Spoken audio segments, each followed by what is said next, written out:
Hey guys, Divyansh and welcome back to another episode of football daily. और सबसे पहले तो भाई सबको हैप्पी दिवाली। भाई मजे करो,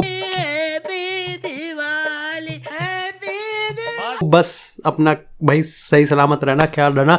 ज्यादा ऐसे अनार बम लगाने की जरूरत नहीं है अपने हाथ में, है ना, बनने की जरूरत नहीं, चिथड़े उड़ जाएंगे। लेकिन भाई फुटबॉल डे में आज काफी एंटरटेनिंग दिन था और हमने यहाँ पर टॉटनम का मैच देखा, यूनाइटेड का मैच देखा, अल नसर का मैच देखा। समझा यार, दिल पे है वो। अबे साले। इसी के साथ हमने रियल मैड्रिड का मैच भी देखा और हमारे पास यहाँ पर एक दो खबरें भी हैं। अब देखो, मैच रिव्यूज से पहले सबसे पहले दो खबरों को निपटा लेते हैं। नेमार के रिगार्डिंग यहाँ पर सोशल मीडिया पे काफी बज़ क्रिएट हो रखा है भाई कि यहाँ पर अल हिलाल ने नेमार को डीरजिस्टर कर दिया। अब देखो, मीडिया का काम तो पता है कि उनको इसको इस तरीके से दिखाना होता है कि भाई पता नहीं क्या ही बवाल हो गया। लेकिन जब मैंने आर्टिकल्स पढ़े तो उसमें मेरे को ये पता चला कि देखो, क्योंकि नेमार यहाँ पर इंजर्ड है और कोई ऐसे छोटे मोटे टाइम के लिए तो है नहीं, बल्कि 7-8 महीने के लिए वो इंजर्ड है। और इस चक्कर में अल हिलाल के जो मैनेजर है उसको भाई एक लेफ्ट बैक खरीदना है। अब अगर पूरे स्क्वाड की बात करें तो फॉरेन प्लेयर्स की लिमिटेशन 8 है। नेमार यहाँ पर पूरे सीजन नहीं खेलने वाला, तो इसलिए नेमार को डीरजिस्टर कर दिया गया और यहाँ पर अब अल हिलाल एक नया लेफ्ट बैक खरीदने वाली है, एक नया प्लेयर को लेके आने वाली है जो कि फॉरेन होगा।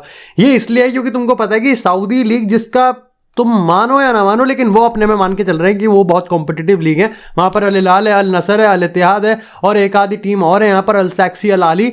वो यहाँ पर लीग कंपटीशन के चलते अल हिलाल हर एक रिसोर्सेज को मैक्सिमम ऑप्टिमाइजेशन के साथ यूज करेगी। लेकिन एक चीज तो कंफर्म है कि शायद से नेमार की जो रिकवरी है वो इतनी तेज नहीं होने वाली जितनी तेज फैंस मान के चल रहे हैं।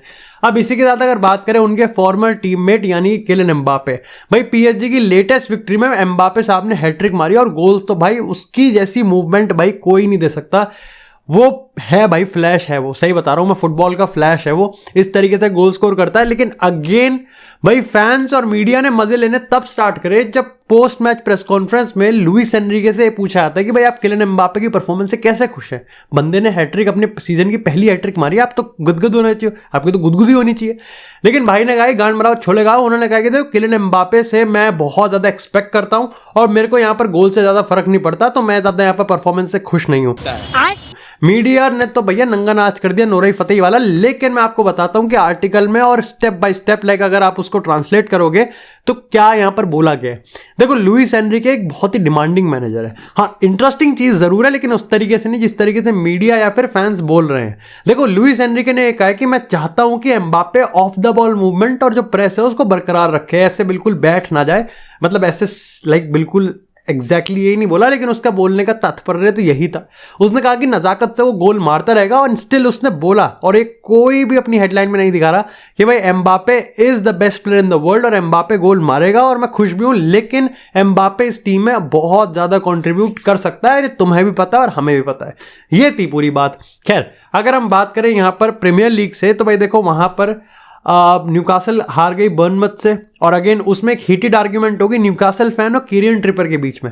अब देखो, मैं यहाँ पर एक चीज बताता हूँ कि फैंस ना इमोशनल होते हैं, वो हम मानते हैं भाई। फैंस अपनी टीम से बहुत लगाव करते हैं और टीम जब हारती है तो फैंस भी इमोशनल हो सकते हैं, अगर प्लेयर भी होते हैं। ऑफकोर्स लाइक प्लेयर यहाँ तक इमोशनल होते हैं, फैंस यहाँ तक होते हैं। कोई कितना ही बड़ा फैन हो, लेकिन प्लेयर जितना इमोशनल तो कोई नहीं हो सकता। भाई यहाँ पर ट्रिपियर भड़क गए एक न्यूकासल फैन पे, जब न्यूकासल फैन थोड़ा सा फ्रस्ट्रेट हो रहा था और ट्रिपियर ने यहाँ पर सिर्फ एक चीज कहा कि तेरे को पता भी है कि हमारी टीम में कितनी इंजरी हो रही है। और ये मेरे को लगता है कि टॉटनम और न्यूकासल दोनों पे लागू होनी चाहिए। दोनों अपना मैच हार गई और शायद से हमको टॉटनम अब खिसकती हुई दिख सकती है, सेम गोस फॉर न्यूकासल भी खिसकती हुई दिख सकती है। लेकिन इसका मतलब ये नहीं है कि एडियोवे की बॉल खराब हो गई या फिर आंगे पोस्टेकोग्लू भूल गया अपना, है ना। मतलब वो चीज नहीं है। तुम समझो कि न्यूकासल के साथ तो बिल्कुल ही चीजें बद से बदतर हो रही है, क्योंकि उनके 7-8 फर्स्ट टीम प्लेयर यहां पर गायब हैं और 10-20 सालों में वो पहली बार हफ्ते में 2-3 गेम तो खेल रहे हैं। ये कितनी बड़ी बात है। और ये एक आप मेंटल नहीं तो क्लब्स तो फ्रांस में भी है जो पता नहीं कितने टाइम से खेल रहे हैं। चैंपियन लीग उन्होंने घंटा कुछ नहीं उखाड़ा, जबकि उन्होंने 50-60 प्लेयर यहां पर खरीद रखे थे।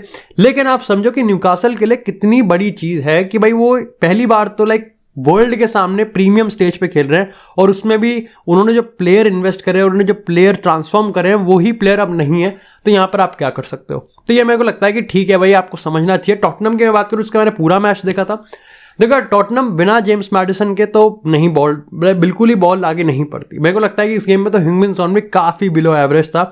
आप एमरसन रॉयल को तारीफ कर सकते हो, एरिक डायर और बेन डेविस की भी आप तारीफ कर सकते हो, लेकिन ओवरऑल टीम की परफॉर्मेंस बहुत ही ज़्यादा एवरेज थी। उसके पीछे का रीज़न ये था कि भाई आपके पास देखो वांडेवेट आप हाई लाइन रख लो, कुछ भी रख लो, लेकिन आपके पास वो पेस नहीं है, आपके पास वो रिदम नहीं है, वो केमिस्ट्री नहीं है।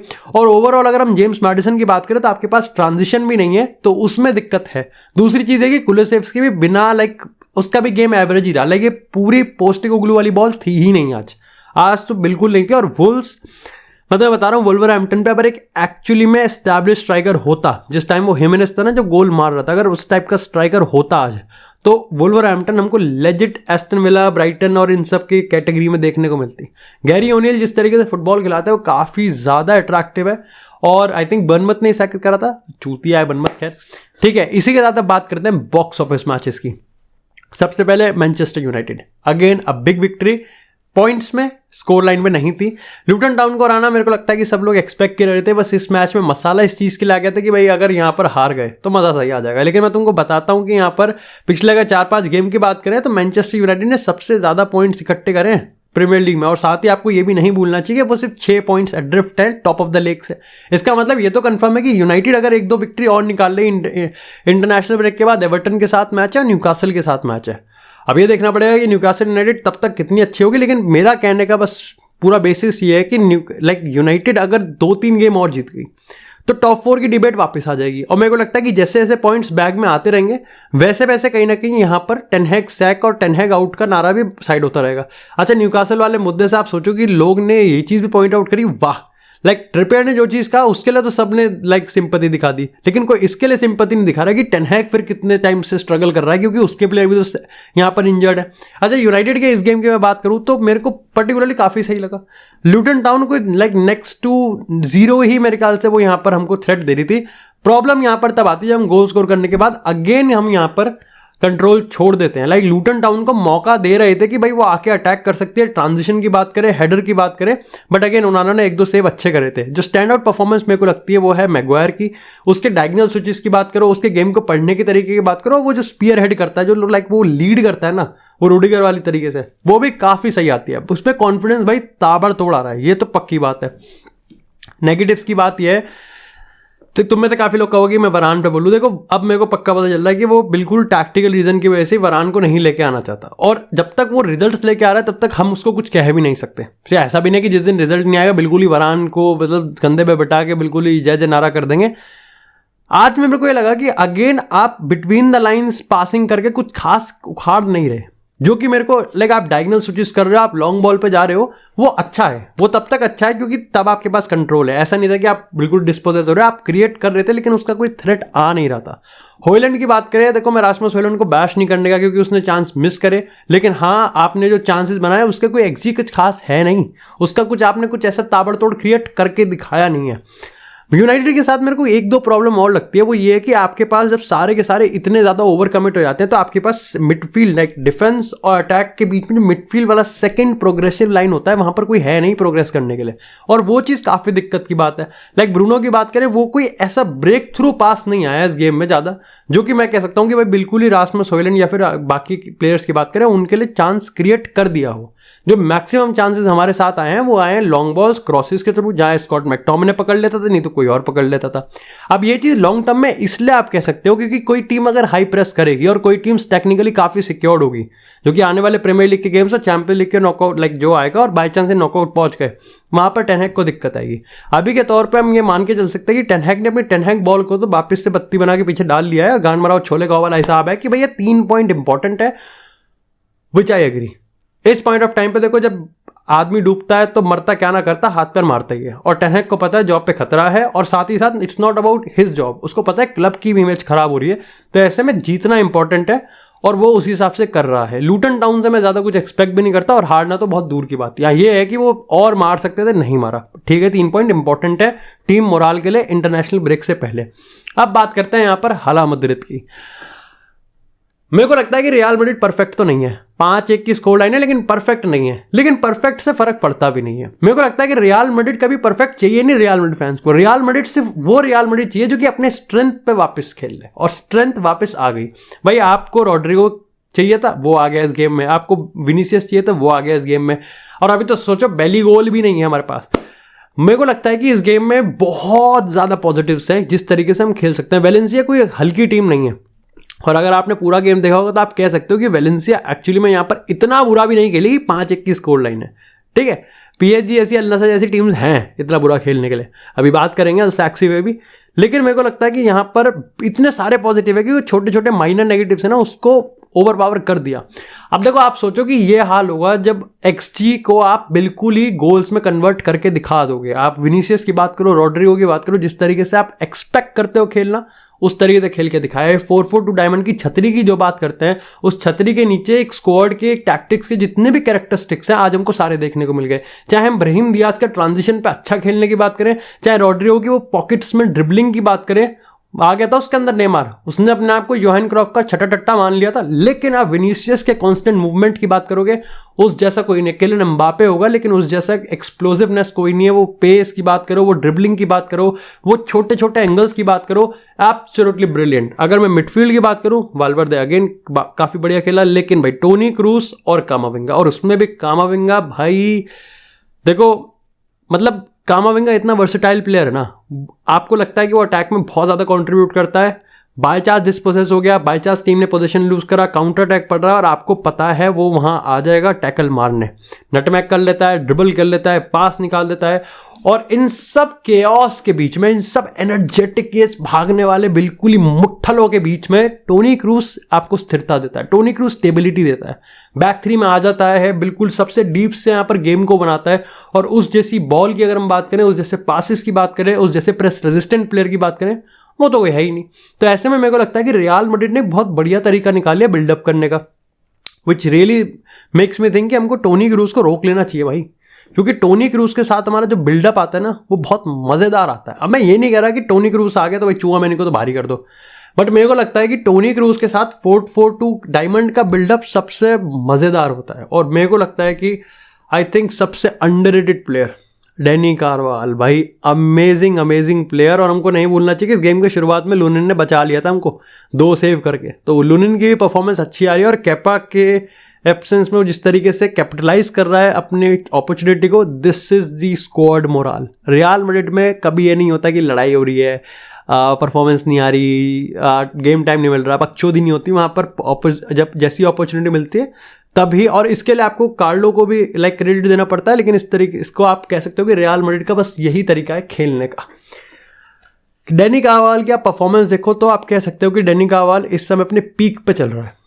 डैनी कार्वाल की आप अटैकिंग इनपुट की बात करो, डैनी कार्वाल की आप ट्रांजिशंस की बात करो, उसके उस एंगल्स की, भाई मैंने लेजिट मैंने कुछ अटैकिंग सीक्वेंस में उसको नंबर 10 खेलते हुए देखा है। ब्राहिम दियाज की परफॉर्मेंस कैसी आई, जैसा मैं चाहता हूँ वैसी आ गई। मैं नहीं ये मानता कि बेलिंगम से अच्छा खेल देगा, लेकिन ना बेलिंगम के लेवल पे भी नहीं है, लेकिन हाँ वो ब्राहिम दियाज है। दियाज और बेलिंगम का कोई कंपैरिजन नहीं है। ऑफ कोर्स ब्राहिम दियाज जो करता है वो बहुत सही है, लेकिन अगर उसी में आप बेलिंगम को डाल दोगे तो आपको पता है कि रियल मैड्रिड ये लीथल है। काफ़ी सारे फैंस को मैं देख रहा था ट्विटर पे लगे पड़े थे, अरे बेलिंगम के बिना यहाँ पर खुल गए, बेलिंगम आता है, विनीसियस रॉड्रिगो बैठ जाता है। भाई नहीं, बेलिंगम ने गोल इतने मार दिए थे सबने उसको स्ट्राइकर ही मान लिया, और उसके जो अंडरलाइन स्टैट्स और उसका प्लेइंग स्टाइल है उसको भूल गए। ट्रांजिशन की बात करो, डिफेंडिंग की बात करो, ड्रिबलिंग की बात करो और पौजा की बात करो, हर चीज़ में बेलिंगम कॉन्ट्रीब्यूट करता है और ये बहुत बड़ी चीज़ है। दिक्कत की बात यह है कि भैंस की यहाँ गिरोना फिर जीत गई मैच। भाई गिरोना ने रायो वायकानो के अगेंस्ट गोल कंसीड करा और साले कमबैक कर गए। गिरोना अब 2 पॉइंट मेरे ख्याल से ऊपर है। प्रेशर यहाँ पर अब बार्सा पे है। डेपोटिवो अलावेस के अगेंस्ट मैच है, पॉइंट्स ड्रॉप नहीं कर सकते और जावी को इस समय सबसे ज़्यादा ज़रूरत है, सबसे पहले 3 पॉइंट्स की और उसके बाद अपने गेम स्टाइल की। लेकिन इसी के साथ यार बात करते हैं अब क्रिस्टियानो सैक्सी अल नसर की। भाई गेम बेकार था, देखो टाइम था मेरे पे तो मैंने देखा गेम, लेकिन गेम बेकार था। सही बताऊँ तो अल नसर इतना बढ़िया नहीं खेली। अल नसर का भी वही था, इंशाल्लाह boys played well. Cristiano Ronaldo as usual sharp लगता है, लेकिन सादियो माने बेकार। तलिस्का थोड़ा सा सेल्फिश, लेकिन ठीक है चलता है। गोल मारा भाई ने। सबसे पहले यहाँ पर अगर हम एलेक्स टेरेस की बात करें, उसने गोल स्कोर किया फ्री किक से। क्रिस्टियानो रोनाल्डो ने फ्री किक ली थी जो कि सेव कर ली। रोनाल्डो ने काफ़ी अपॉर्चुनिस्टिक गोल मारा जो कि अमेजिंग था। उसके बाद अगर हम बाकी की बात करें तो देखो सामने वाली टीम पे कुछ था ही नहीं इतना वेपन कि वो हरा सके। मैं अभी भी कह रहा हूँ कि अल नसर को रियल टेस्ट होने वाला है जब कोई बड़ा मैच आएगा, और वीकनेसेस तब भाई खुल खुल के फूट फूट के छाती से निकलेंगे इनकी वीकनेसेस। अभी तो यही चल रहा है, क्रॉसेस डालो, और पोजेशन गेम भी बहुत स्लो है। मतलब इट्स लाइक इतना एंटरटेनिंग गेम है नहीं इनका। पर ये है कि क्रिस्टियानो रोनाल्डो है तो भाई देखना पड़ता है, और रोनाल्डो पेल रहा है अभी, फिर गोल मार दिया और यहाँ पर इस समय टॉप स्कोरर बने हुए हैं। आई होप यहाँ पर अल नसर का गेम स्टाइल और इम्प्रूव्ड हो। अभी के लिए तो नहीं है। इन अटैक में आप बहुत ज़्यादा ओवर डिपेंडेंट हो क्रिस्टियानो रोनाल्डो पे। सादियो माने कुछ करने की कोशिश करता नहीं हो पाता, लेकिन उसके साथ ही आप डिफेंस में उतना ही लैप्सेस है। कोई भी टीम आएगी तोड़ के ज़रूर जाएगी, ये तो पक्की पक्की बात है। हाँ खैर, रियल मैड्रिड की वीकनेस की अगर हम बात करें, अभी भी आप डिफेंस में तो हो कमज़ोर हो, क्रॉसेस डालते नहीं संभला जाता। गोल भी क्रॉसेस से ही खा लिया इस बार, हेडर नहीं तो वॉली मार दिया। दूसरी चीज़ ये कि पोजीशन लॉस करने के बाद नहीं जाएगा भाई 10 में से 10 बार कामाविंगा वहाँ नहीं होगा। एंड अगेन आप देख सकते हो कि आलाबा ठीक है काम सही खेला, लेकिन स्टिल उसकी वीकनेसेस हैं वो वाली। रियल मैड्रिड काफ़ी सही है, काफ़ी क्योस के बीच में भूल जाती है कि कंसीड नहीं करना, और कंसीड आज फिर कर लिया डिस्पाइट कि अच्छा गेम खेला। अब आप उसको सामने वाली टीम की तारीफ भी कर सकते हो, लेकिन अगर मैंने कहा था ना कि इतना पॉजिटिव है कि रियल मैड्रिड ने 2-3 नेगेटिव तो दे ही दी है।